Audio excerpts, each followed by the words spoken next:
we can actually jump ahead a little bit to that Canes game from last night. Yeah. The Canes experienced one of the only downsides to being a consistent, legitimate contender last night. No one really noticed that they clinched the postseason. Yeah.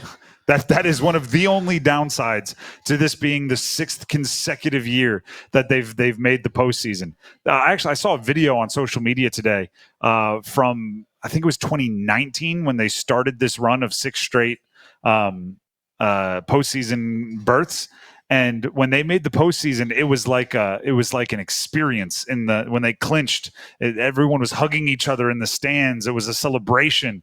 And then last night, when they clinched postseason again, it happened with like barely a ripple. It was kind of like, oh, cool, awesome. Is Carolina game on? Like what's going on in the Sweet 16? That's basically what it was. Like, great, because especially because they won 4-0 and they were ahead by a bunch kind of early. Yeah. Like the suspense of the game was taken away. The suspense of the playoff clinching was taken away. And it was just kind of like, oh, I'm glad. Sweet.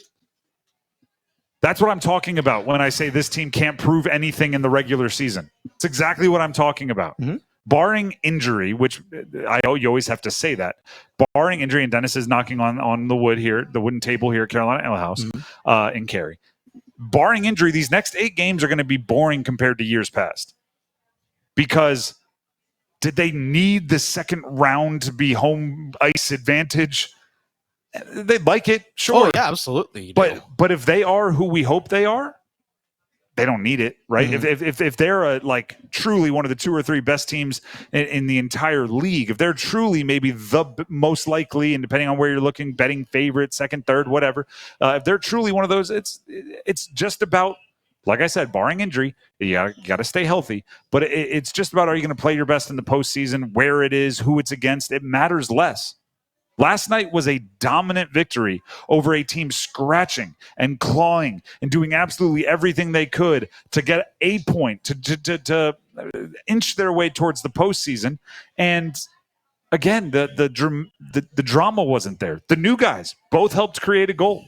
Guentzel had a billion chances. 2 off the pipe. And ended with an assist. Kuznetsov ended with an assist. Freddie posted another shutout. Mm-hmm. It's like I said, it's very much getting close to where Freddie Day is going to be a holiday, where you see someone wearing a Canes hoodie out and about, and you know Freddie Andersen's going to be in goal that day. Hey, happy Freddie Day!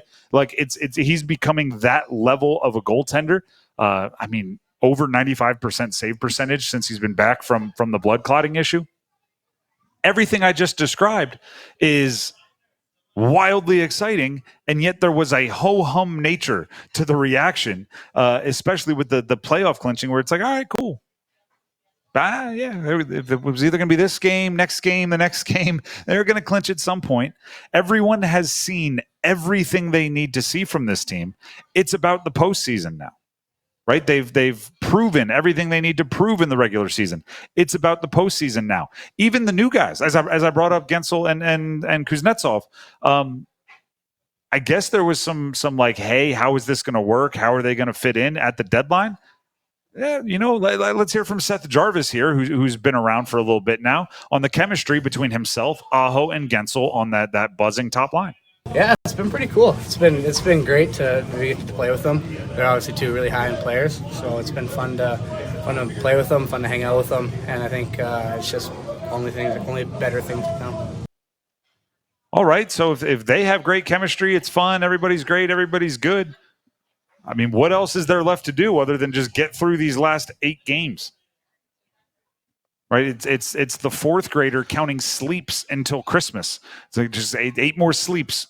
eight more times you have to put on your game jersey and go play a game, and then the actual action starts. There are little things you might want to iron out. We are, according to Walt Ruff, team reporter, friend of the show, Rod Brindamore has hinted that tomorrow may be the return of Jesper Fast. Yeah. And if not tomorrow, definitely the next game. Mm-hmm. And then Walt Ruff followed it up with another tweet saying, we do not know who would not be playing if Fost is playing. So I'm not saying every question has been answered. I'm just saying all of the important ones pretty much have been proven enough that you're not going to get your juices flowing in any direction too aggressively in these next 8 games of the regular season. You already know what your top line is. Yes. That's locked. I feel like unless things fall apart in the last few games of the season, Aho, Guentzel, Jarvis. Thing's a lot. They create 4 shots a shift. And then you have Staal, Martinook, Foss. You know that 3 together can shut down just about any other line out there. It's the other 6. Mm-hmm. That's really it. Who are the other 6? Like Foss comes back in the lineup. Who comes out? My guess is Jesper Kotkaniemi. That's my guess.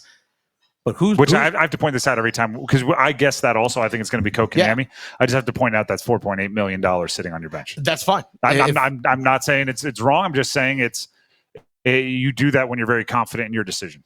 So the question is, who skates with who?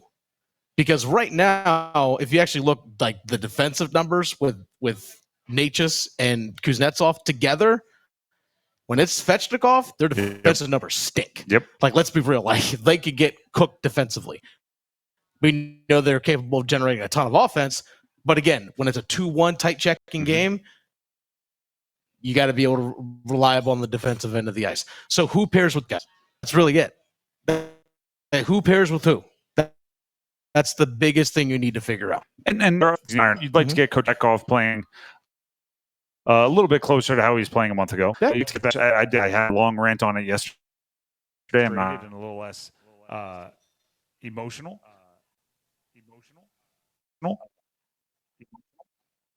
But in the meantime, sorry, I just had a weird blip in my headphones. I was hearing my own echo, and I thought I was hearing voices. But you want to iron those things out. But for the most part, I think last night's reaction was a very, very good sign for the Canes. It's also one of the only downsides to being as good as they are, which is you clinched the postseason for the 6th consecutive year, and instead of being met with a parade, instead of being met with and that's a metaphorical parade, not an actual, instead of being met with massive applause, it was mostly met with, well, yeah, that's what you're supposed to do. It was mostly met with, yeah, you're one of the best teams, and you want us to get excited about that. It's a little less I'm trying to think of the right word, satisfying, a little less satisfying.